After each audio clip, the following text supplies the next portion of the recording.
NDP humiliated and trapped. Men banned from leadership vote shocks Canadians, plus French gov in turmoil. In a political landscape marked by controversy and upheaval, two nations, Canada and France, find themselves at the crossroads of democratic principles and societal expectations. In Canada, the new Democratic Party, NDP, has introduced leadership race rules that have ignited intense debates on inclusivity and fairness. This decision has not only stirred conversations within political circles, but has also engaged the broader Canadian public, prompting discussions about identity politics and the nature of democratic representation. Meanwhile, France is grappling with escalating political instability following the ousting of its Prime Minister. This juxtaposition of events raises critical questions about governance, representation, and the evolving dynamics of political engagement in democracies. The NDP's new leadership rules require candidates to gather supporter signatures, with at least 50% from those not identifying as cisgender men. Aimed at boosting representation for underrepresented groups, the move has sparked debate. Supporters praise it as a step toward inclusivity, while critics argue it risks discrimination and undermines meritocracy, insisting leadership should prioritize qualifications over demographic criteria. Public reaction to the NDP's new rules is sharply divided. Supporters say the policy promotes diverse representation and inspires future leaders, addressing systemic inequalities. Critics argue leadership should focus on policies and abilities rather than gender identity. The debate highlights the tension between inclusivity and fairness, raising questions about how parties can balance representation with competency and effective governance. Across the Atlantic, France is experiencing its own political turmoil, which adds another layer of complexity to the conversation about governance and representation. Prime Minister François Bayrou has been ousted following a no-confidence vote in the National Assembly, marking a significant shift in the country's political landscape. This resignation is particularly noteworthy as it represents the third prime ministerial resignation in just over a year, underscoring the deepening political crisis in the country. President Emmanuel Macron now faces the daunting task of appointing a successor amidst widespread public dissatisfaction and institutional gridlock that has characterized his administration's tenure.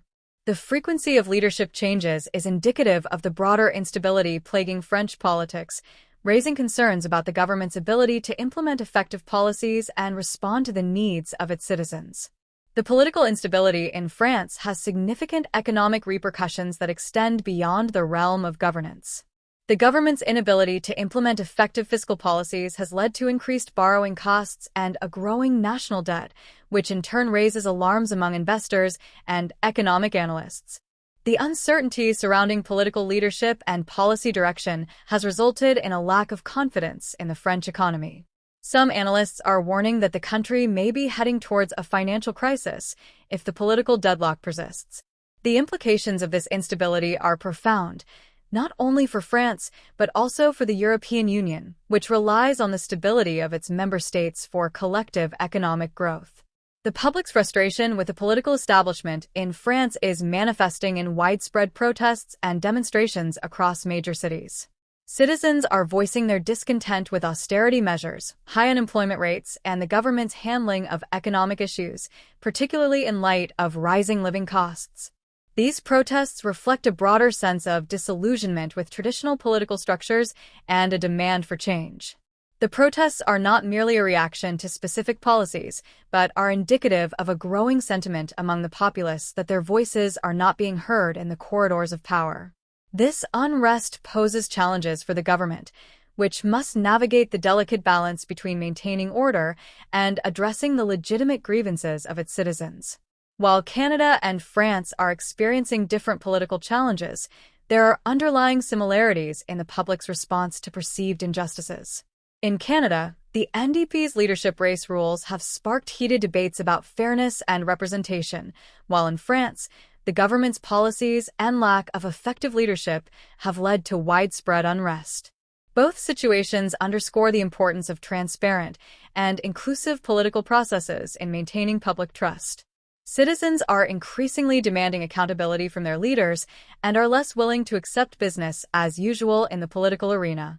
The outcomes of these situations will likely have lasting implications for the political landscape in both countries. Media coverage plays a crucial role in shaping public perception of political events. In both Canada and France, media outlets are providing platforms for diverse viewpoints, allowing citizens to engage with different perspectives. However, the media's portrayal of events can also influence public opinion, highlighting the need for responsible journalism that prioritizes accuracy and fairness.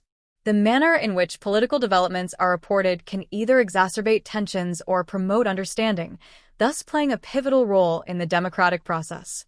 In an age where misinformation can spread rapidly through social media, the responsibility of journalists to uphold ethical standards becomes even more critical. As political landscapes continue to evolve, the methods by which citizens engage with politics are also changing. Digital platforms and social media are increasingly becoming avenues for political discourse and activism. This shift presents both opportunities and challenges, as it allows for greater participation but also raises concerns about misinformation and polarization. The rise of online activism has empowered marginalized voices, enabling them to mobilize and advocate for change. However, it has also led to the spread of extremist ideologies and misinformation, complicating the public's ability to discern fact from fiction. The current political climates in Canada and France offer valuable lessons in governance and public engagement. They highlight the need for policies that are both inclusive and fair, as well as the importance of maintaining open channels of communication between the government and the public. Moving forward, it is essential for political leaders to foster environments that encourage constructive dialogue and collaboration. Engaging citizens in meaningful ways can help restore faith in democratic institutions and create a sense of shared responsibility for the future. The political developments in Canada and France serve as a reminder of the complexities involved in leadership and governance. They underscore the importance of balancing inclusivity with fairness and the need for political systems that are responsive to the needs and concerns of their citizens. As both nations navigate their respective challenges, the outcomes will likely influence global perspectives on democracy and political engagement. The interplay between public sentiment, political action, and media representation will continue to shape the future of governance in these countries and beyond.